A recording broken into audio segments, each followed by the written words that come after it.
Es geht weiter von Villers-Sexcel, wo es nicht so viel zu zeigen gab, bis nach Dijon über den Parc National des Forêts.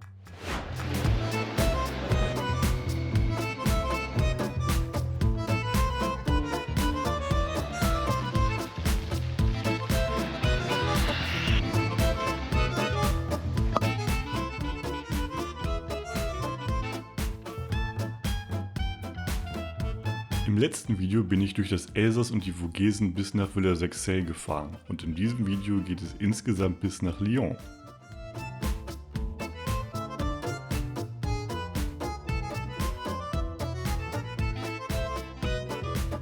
Von Villers-Sexcel ging es zunächst über nicht so spannende Landstraßen bis zum Parc National des Forêts, also einem Waldnationalpark. Hier sammle ich dann wieder ein paar Kurvenkilometer, bis ich südwärts ins schöne Dijon weiterfahre.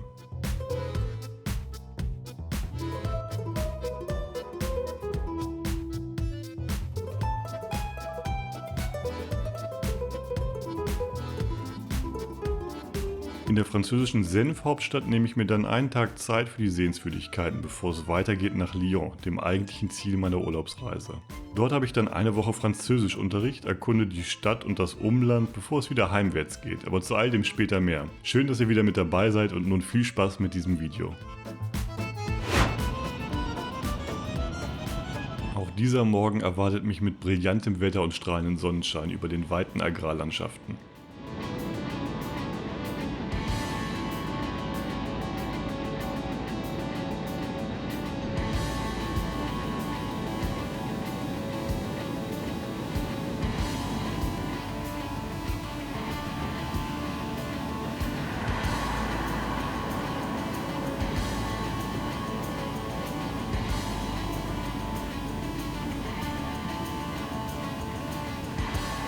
Der Parc National des Forêts hält dann ein paar einsame und sanfte Kurvenpassagen für mich bereit, bevor ich dem Stadtverkehr von Dijon begegne.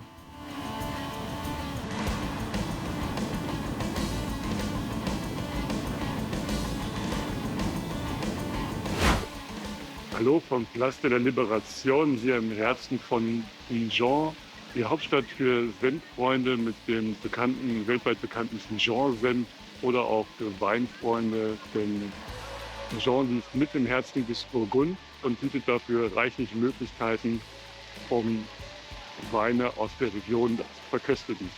Ich werde mir mal die Stadt hier von näherem anschauen. Viele der Sehenswürdigkeiten sind tatsächlich auch um diesen Platz hier verteilt, wo ich gerade stehe.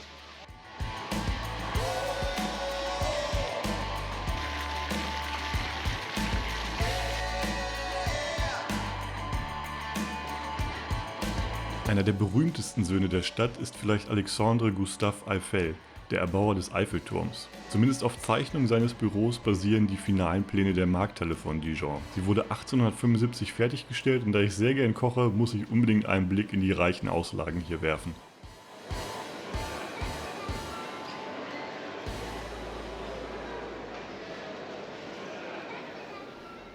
Beim Besuch der gotischen Kathedrale von Dijon von 1792 hatte ich das Glück, dass gerade ein riesiger Chor den passenden Soundtrack für die Besichtigung anstimmte.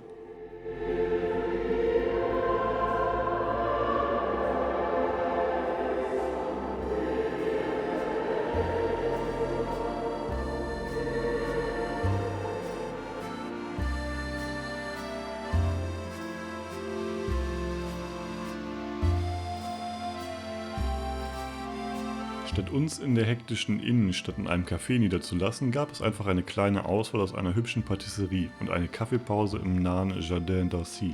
Dabei kam dann auch mein neues Taschenmesser zum Einsatz, welches mich seit Straßburg begleitet.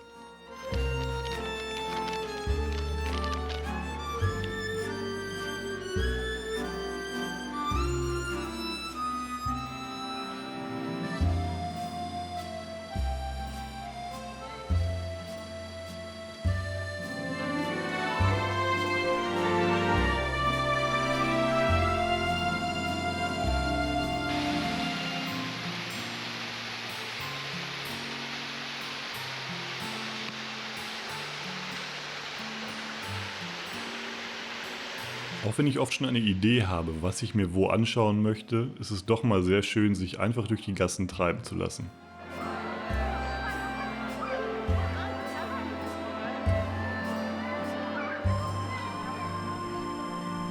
Heute geht es raus aus Dijon, rund 280 Kilometer bis nach Lyon.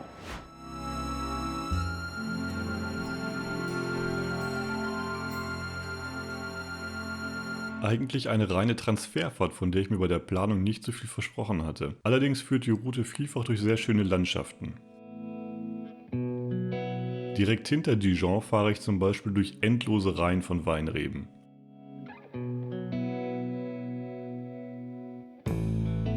Wenig später geht es entlang des Canal du Centre auf dem Freizeitkapitän entschleunigen.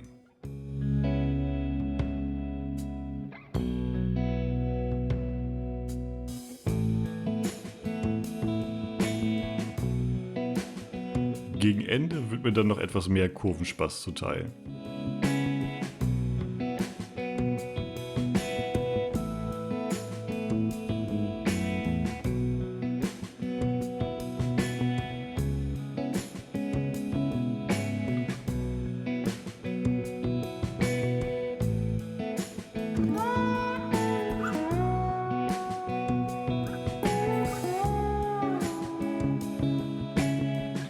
Dann geht es endgültig hinein nach Lyon und auf der Suche nach meiner Unterkunft für die kommende Woche Sprachunterricht.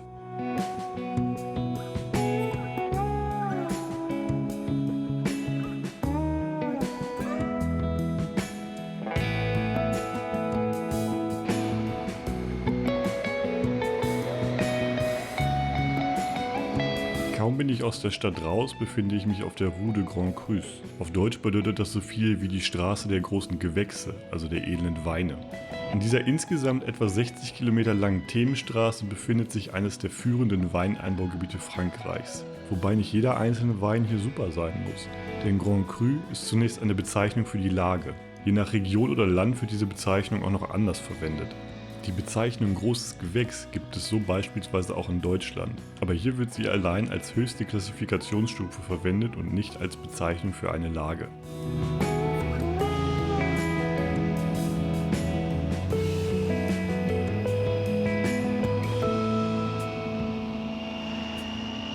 Die kleinen historischen Ortschaften des Burgunds und die langen Hänge, die im goldenen Morgenlicht glänzen, sind traumhaft anzuschauen und eine eindrucksvolle Erklärung, wieso dieses Departement Côte d'Or, also Goldhang, heißt.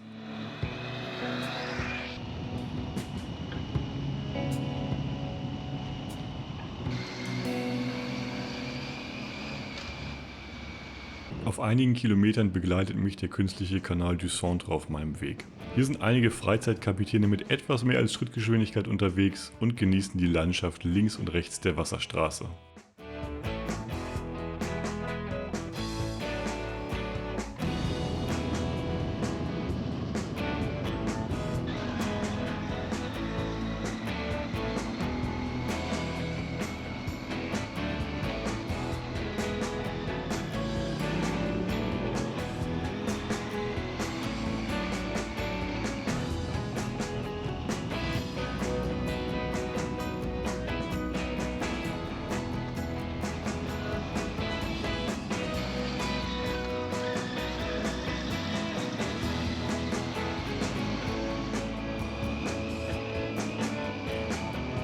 Näher an Lyon wird es tatsächlich dann auch noch mal kurviger und ich entdecke noch einige kleine Straßen mitten im Nichts. So habe ich's gern.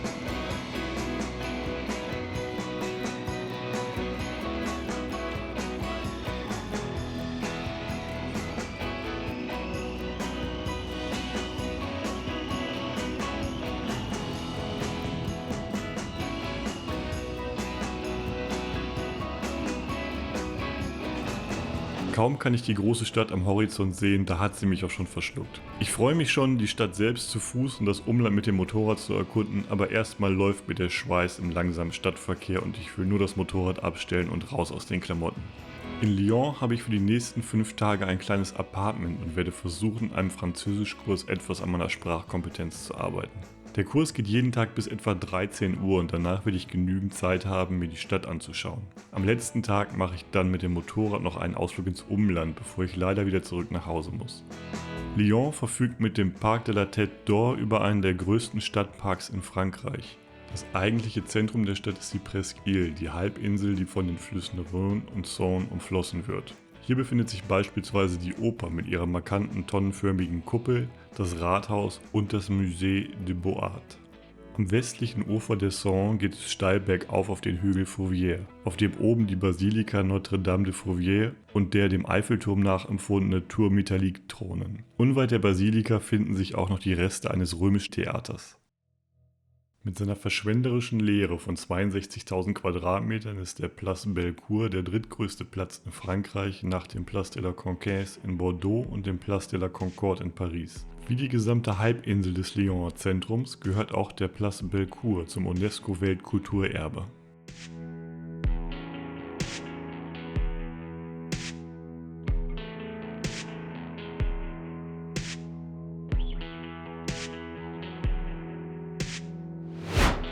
Angeblich ist auf dem Parkgelände eine goldene Nachbildung vom Kopf Christi vergraben. Daher auch der Name des Parks, Park des Goldenen Kopfes. Das Gelände hieß auch schon so, bevor der eigentliche Park hier 1857 eröffnet wurde. Aber auch ohne versteckten Schatz ist der Park mit seinem botanischen Garten und dem kostenlosen Zooanlagen einen Besuch wert.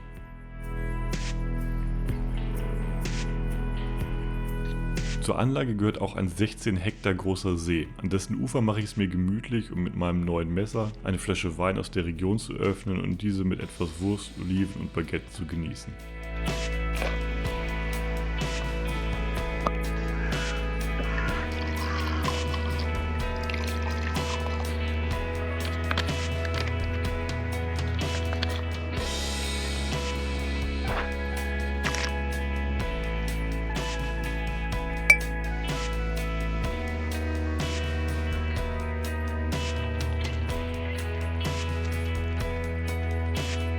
Beim Picknick hier konnte ich auch endlich mein neuestes Souvenir ausprobieren, was ich mir in Straßburg gegönnt habe.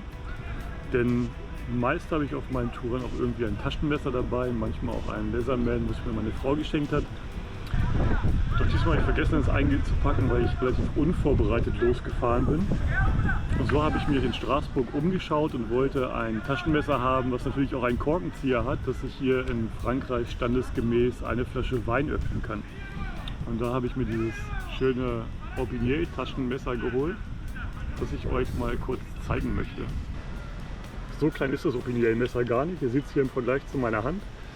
Das ist relativ einfach gesichert. Man schiebt es hier einfach auf. Ich weiß gar nicht, ob man das gut auf der Kamera erkennen kann. Und schon kann man die Klinge ausfahren. Die ist schon ziemlich scharf. Kann sich in jedem Fall ordentlich damit verletzen. Es reicht aus, um Salami zu schneiden, Baguette zu schneiden, Käse zu schneiden, was man alles so in Frankreich Urlaub machen muss und auch sonst im Urlaub, denke ich.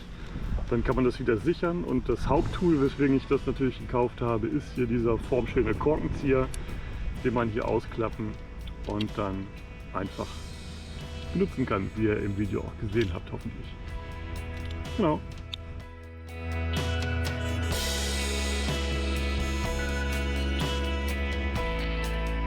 Lyon ist eine große Stadt mit viel Geschichte und bietet sicher jedem etwas. Ab dem Jahr 43 vor Christus war die Stadt römisches Verwaltungszentrum und hat aus dieser Zeit noch ein antikes römisches Theater, das besichtigt werden kann. Im Vergleich dazu moderne Bauwerke wie die Oper, das Rathaus oder das Musée des Beaux-Arts stehen im Zentrum Lyons quasi nebeneinander. Wer dann nochmal die Flussseite wechselt, findet am rechten Ufer der Saône den 30 Hektar großen Stadtteil Vieux-Lyon. Hier stehen noch einmal rund 500 Häuser, die aus dem Mittelalter und der Renaissance stammen. Eines der größten und besterhaltensten Altstadtensembles in Frankreich.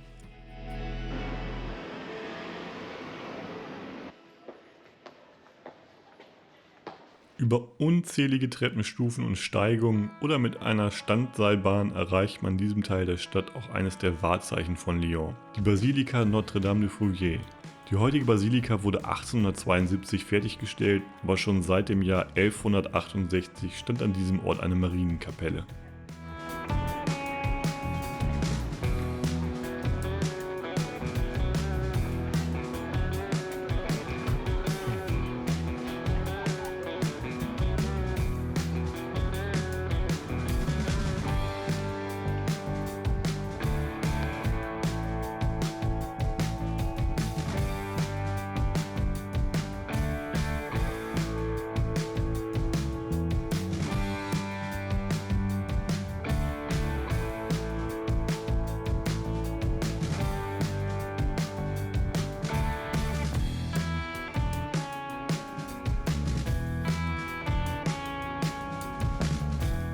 Wer gerne gut essen geht, kommt in Lyon voll auf seine Kosten. Küchenchefs wie der legendäre Paul Bocuse verhalfen der Stadt zu kulinarischem Weltruhm und unzählige Restaurants wetteifern hier um Kundschaft.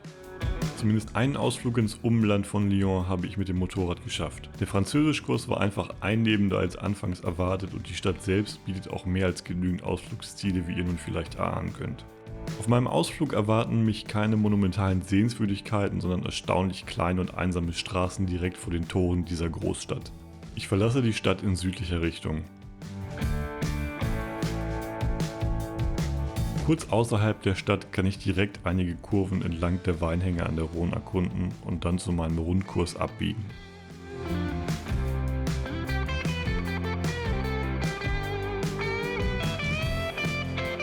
Natürlich keine Alpenpässe, aber schöne kurvige Landstraßen, die mich wieder ans Motorradfahren gewöhnen, bevor ich am nächsten Tag den Heimweg antreten muss.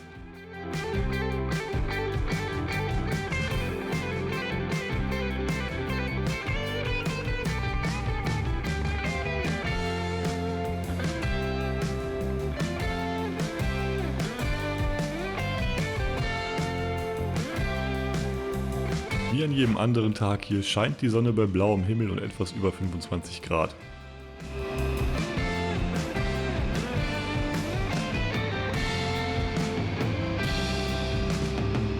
Die Stadt verlasse ich in einem Mix aus Stop and Go und erfrischender Schnellstraße.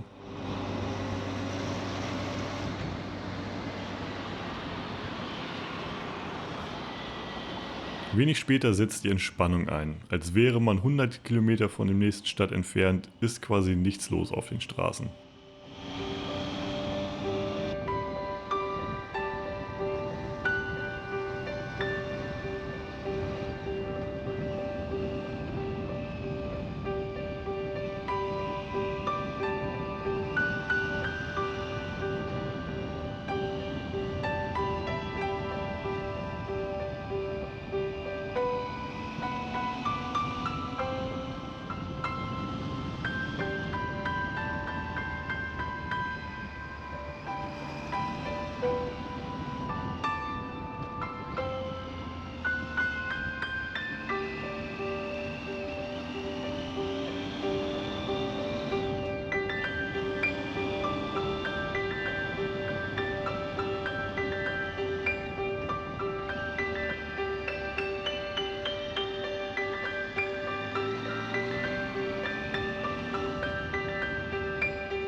Griffige Straßen schlängeln sich durch die vom langen Sommer ausgetrocknete Landschaft und die vielversprechenden Weinlagen. Anfangs noch ist der Blick auf die Rhone frei, bevor die Straßen kleiner und die Ortschaften seltener werden.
einem einsamen Kirchplatz sind wir die einzigen Gäste im einzigen Café/Geschäft im Umkreis. So sehr ich gelegentlich die Lebendigkeit und die Vielfalt großer Städte schätze, so fällt auch immer spürbar der Stress von mir ab, wenn man so mitten im Nirgendwo einfach für sich ist.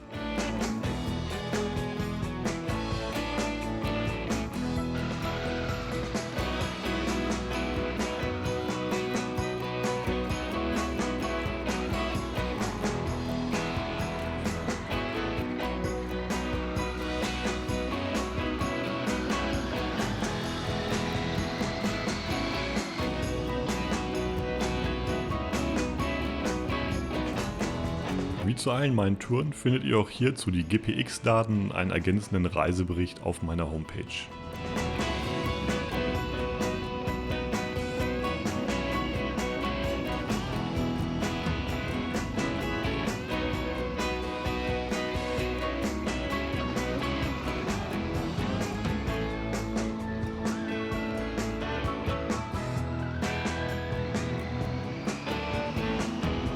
Mein Tagesausflug und mein Urlaub nähern sich dem Ende und ich fahre wieder stadteinwärts, um entspannt die Abreise am frühen Morgen vorzubereiten. Nach Hause geht es für mich über Bundesstraßen und Autobahnen, weshalb mein Video mit diesen Bildern endet. Ich freue mich, dass ihr mich begleitet habt. Bis bald und macht's gut.